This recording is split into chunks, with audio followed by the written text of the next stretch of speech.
The recording opens with a sharp warning over the radio. An Israeli Navy officer declares, "This is the Israeli Navy. You are approaching a blockaded zone. Please change your course." The message is directed at the Global Sumud Flotilla, a convoy of humanitarian vessels attempting to deliver aid to Gaza. Over the crackle of radio static, a crew member of the flotilla responds in defiance. "We carry only food aid, we carry water filters, we carry crutches, we carry baby formula for the people that you've been starving to death." Their words set the tone for what would become a tense and dangerous standoff in international waters. Witnesses say that what followed was not a routine maritime stop, but what they describe as active aggression, which they claim is illegal in international waters. According to one of the flotilla's coordinators, there were between 10 and 12 vessels approaching our flotilla, including one boat moving much faster than the others, probably to conduct the interception. So these are the last minutes to call on governments to demand a safe passage of the flotilla. Soon after, reports came in that the flotilla's communication systems were jammed. Activists described how some of their boats were struck by high-pressure water cannons, while others were rammed by Israeli Navy vessels. The confrontation had been building for hours. Since early Tuesday, more than 40 boats had sailed into what they themselves referred to as a high-risk area of the Mediterranean Sea, the same stretch of water where Israel had stopped previous aid missions to Gaza. Israel has long labelled this region an active combat zone, but the flotilla's participants insist the aggression was targeted at unarmed civilians. Among those detained was Swedish climate activist Greta Thunberg, whose arrest quickly made international headlines. As news of the interception spread, the political fallout was immediate. Thousands of miles away, protests erupted across nearly a dozen cities worldwide. Marchers took to the streets in countries from where several of the boats had set sail, demanding accountability and solidarity with Gaza. In total, more than 500 people participated in these protests, with many vowing to continue their campaign despite the Israeli operation. Some demonstrators said they would refuse to sign Israeli papers, insisting that the flotilla's mission to highlight the humanitarian crisis in Gaza is not yet at an end. The protests reflected a growing sense of outrage among activists who believe the international community has failed to hold Israel accountable. Back in the region, questions now centre on what will happen to those arrested at sea. A source familiar with the situation explained the likely procedure. Now the process is going to be taking them to the port of Ashdod, taking at least the bigger boats, the smaller boats. We expect the Israeli forces to try and sink them, but then they're going to bring everyone to Ashdod and then try to find the legal framework for them, whereby they're going to have to be presented to a court under the accusation that they've tried to enter Israel illegally.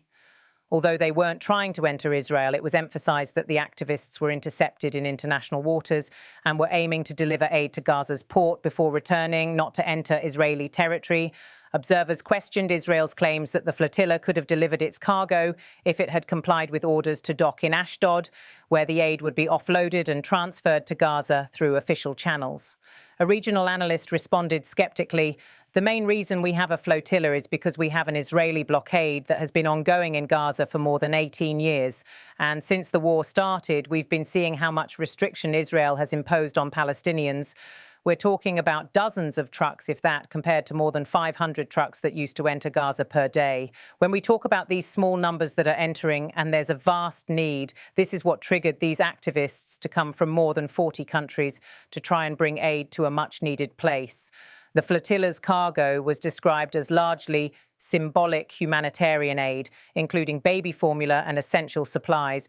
And while far from sufficient to meet Gaza's massive needs, it served as a political statement against what activists describe as a suffocating blockade.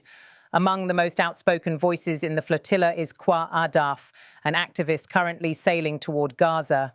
She denounced what she described as both Israel's conduct and the international community's failure to respond. Kwa Adaf said, "Israel, its actions are not only intimidating, but they have caused serious injury and death to civilians on this flotilla. But what we have seen is that our countries allow Israel to get away with it. They have never held Israel accountable, even for killing civilians. And so we call on these countries to uphold your obligations under international law to Palestinians who are undergoing a genocide. Countries have a responsibility to act to end a genocide, and also countries have a responsibility to protect their civilians. She went on to accuse Israel of repeatedly violating maritime law. We are sailing peacefully in international waters, and Israel is threatening and has also already undertaken these illegal actions against us. They are attacking us, and our countries are not only not doing anything, but recently we've heard countries, just the other day, Maloney and Italy, asking us to stand down so as to protect Israel's illegal blockade, and then not doing anything to pressure Israel not to violate our rights. Adaf also cited a past incident as evidence of impunity. The last boat that I was on 2 months ago was flagged in the United Kingdom. So what does that mean? It was sovereign UK territory in international waters that Israel attacked, and not a peep from the UK that Israel attacked UK territory in international waters. That is the extent to which they go to protect Israel's illegal conduct. For many activists and supporters, the flotilla is more than a single mission. It has become a symbol of defiance against a long-standing blockade and a call for stronger global action to address Gaza's humanitarian crisis. While the aid on board may be limited in quantity, its delivery by sea is meant to spotlight what activists call an ongoing collective punishment of civilians. Observers say the Israeli government, by intercepting the flotilla at sea, faces renewed criticism of its blockade policy, just as it tries to maintain tight control over Gaza's borders. The incident has once again raised questions about the legal status of the blockade and the responsibility of other nations to protect their citizens participating in international humanitarian missions. For Israel, the challenge lies in defending the blockade as a security measure while confronting mounting accusations of violating international law.